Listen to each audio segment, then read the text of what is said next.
Hey there, Altenew friends, it's Jaycee. I'm so glad you've stopped by. I've got 3 modern and minimal floral cards to share with you and how I made them. These 3 cards have a lot of impact without a lot of effort. Keep watching to find out how I made them.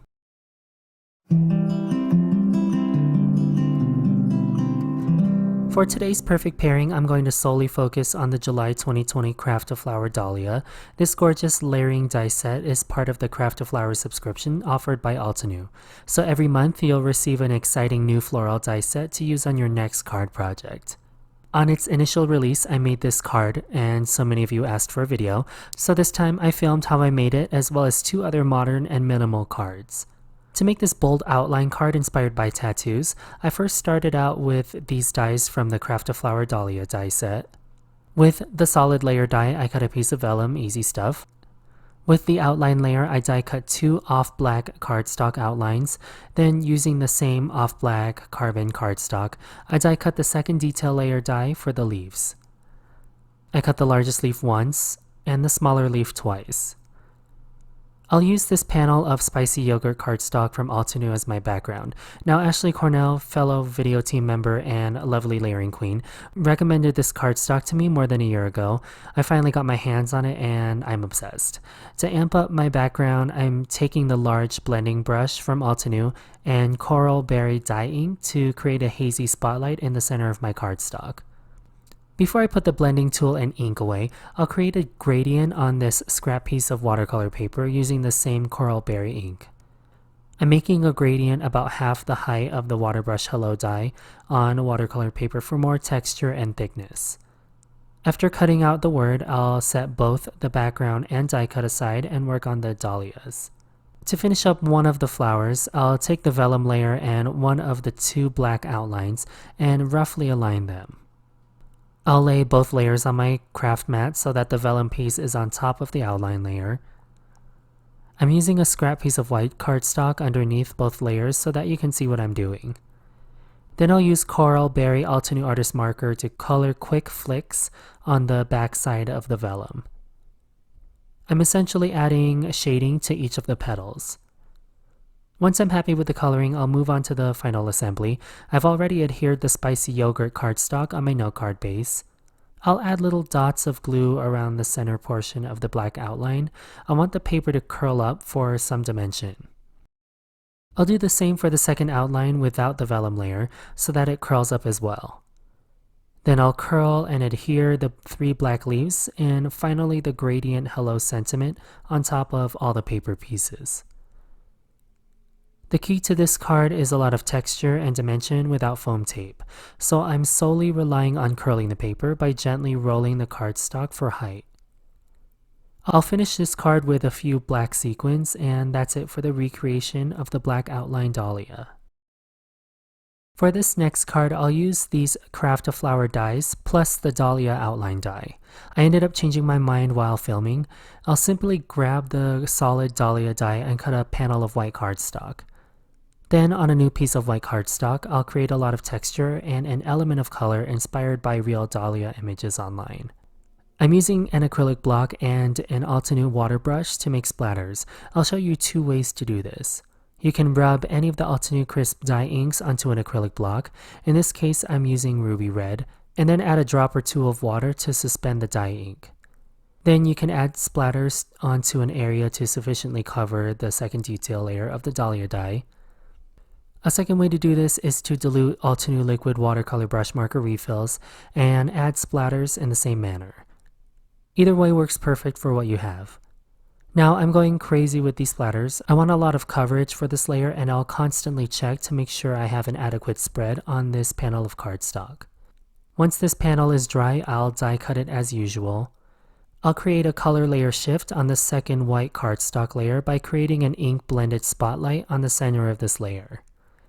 I used orange cream crisp dye ink for a more golden halo to complement the embellishments that will follow later in this card tutorial. I'll use the second detail leaf layers and the Altenew Red Cosmos Gradient cardstock pack in Grapevine to add red leaves to this arrangement. I cut 1 large leaf and 2 small leaves just like the first card. Now, looking at these two layers, I thought the flower lacked a lot of definition, so this is where I added the pink outline layer using the Altenew Red Cosmos Gradient Cardstock Pack in Frosty Pink. I was happy with this decision since I kept the boldness of the speckled layer, but added in some definition with the outline layer. Before I fully assembled this card, I wanted to add a shiny element, so I grabbed the Mix and Match Mariposa Die Set and used the smallest layering butterfly. I cut the solid layer out of black cardstock and the detail layer from gold mirror cardstock. I curled the mirror cardstock to get some lift from the wings and adhered only the thorax and abdomen to keep that dimension. Those are all my paper pieces to this card. I already adhered another panel of spicy yogurt cardstock onto my note card base. I'll adhere together the 3 flower layers in a similar way to the black outline card. I'll only apply glue to the center portions of the dies so that the layers curl up a little bit and add some cast shadows. Before gluing everyone down to my note card base, I added bundles of Altenew antique gold thread and coordinating antique gold sequins. No sentiment on this card. I like the mixed use and a modern take on this dahlia. Okay, before we get into the third card, I'm going to illustrate my ink choices here. So I'm zooming in on this panel of birchwood cardstock. This is a true wood veneer that is porous. The problem with porous surfaces is that they'll take in and feather liquid mediums. So on the very bottom here, I stamped the word smile with jet black crisp dye ink. Dye inks are water-based, so understandably the stamp impression is going to feather a little bit. The same is true for Obsidian Pigment ink, which is oil-based.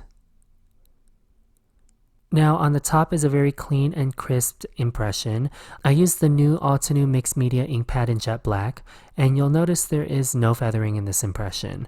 Mixed media inks are permanent after drying or sped up with a heat tool.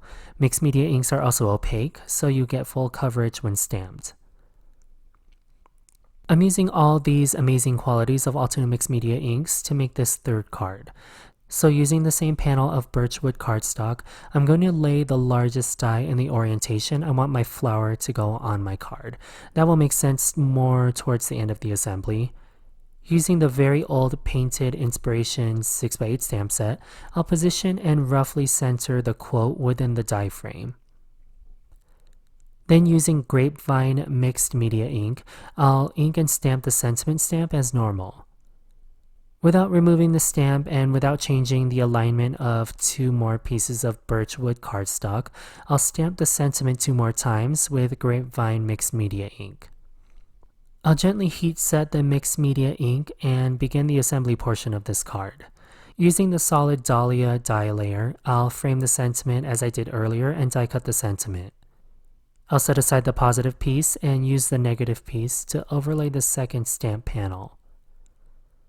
I'll use this open space to align the second layer die, but I will also make sure that the top right reference point that I used in the MISTI also matches the cardstock, which is why you see me using black washi tape to hold the 2 pieces of cardstock together.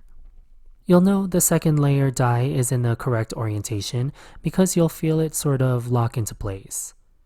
Now I'll repeat that step with the last outline layer, using the negative space to align the outline die and die cut the outline flower.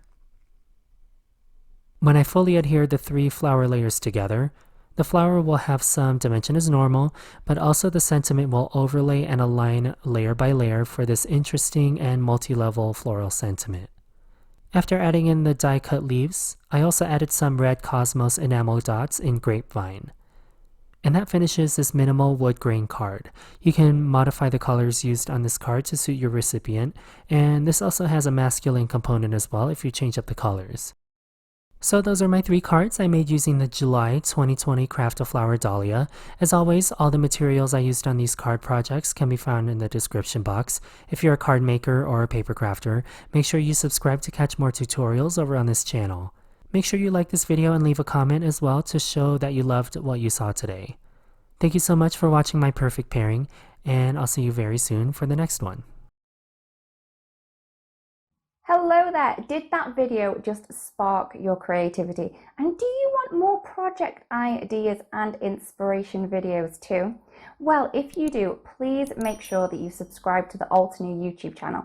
Also, make sure that you do click that notification bell so you don't miss a video. Thanks so much for watching. Bye bye.